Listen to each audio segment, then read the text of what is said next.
मित्रों, मेरा नाम जतिन दिवेचा है और मैं महाराष्ट्र का रहने वाला हूँ। आज जो मैं आपको किस्सा बताने जा रहा हूँ वो मेरे पिताजी के साथ घटित हुआ। उस समय मेरे पिताजी नगर परिषद अचलपुर में नौकरी पर थे। तो उस वक्त उनकी ड्यूटी परतवाड़ा से 3 किमी दूर गोरखेड़ा के नाके पर लगती थी। गाड़ी का जमाना ना होने के कारण पिताजी साइकिल से आना जाना करते थे। रात बेरात की ड्यूटी हुआ करती थी।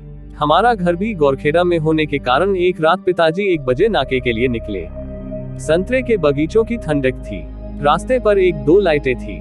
नाके पर पहुंचे बाद 20-30 मीटर के अंतर पर उन्हें एक बस दिखाई दी। वो बस वहां नाके पर आकर रुकी और उस बस के ड्राइवर ने कंडक्टर को नीचे उतरकर देखने को कहा कि नाका आया या नहीं। मेरे पिताजी को ये देखकर सुकून मिला कि चलो कोई तो बस आई। मेरे पिताजी ने देखा कि नाके से कोई आदमी बाहर नहीं आया तो वो खुद ही अंदर चले गए। नाके के अंदर उन्होंने देखा कि अंदर एक आदमी बड़ी गहरी नींद में सो रहा था। मेरे पिताजी ने उसको उठाया और बोला, अरे बाहर गाड़ी आई है और तुम अंदर आराम से सो रहे हो। वो आदमी एक बार तो चौंक कर बोला कि मैंने तो कोई आवाज नहीं सुनाई दी। फिर भी वो मेरे पिताजी के कहने पर बाहर आया तो बाहर कोई बस नहीं थी। मेरे पिताजी तो बुरी तरीके से घबरा गए कि बस एकदम से कैसे गायब हो गई। वो नाके वाला आदमी जानता था कि मेरे पिताजी ने जो देखा वो छलावा था। नाके वाले ने सिर्फ ये कहा कि गांव वालों से इसके बारे में पूछ लेना, वो सब कुछ तुम्हें बता देंगे। अगले दिन सुबह मेरे पिताजी ने एक गांव वाले किसान से पूछा, कल रात 1 बजे मुझे सवारियों से भरी एक बस दिखाई दी और थोड़ी देर बाद वो गायब हो गई। तो उस गाँव वाले ने बताया कि आज से 5 साल पहले इसी नाके पर एक बस दुर्घटना हुई थी जिसमें ड्राइवर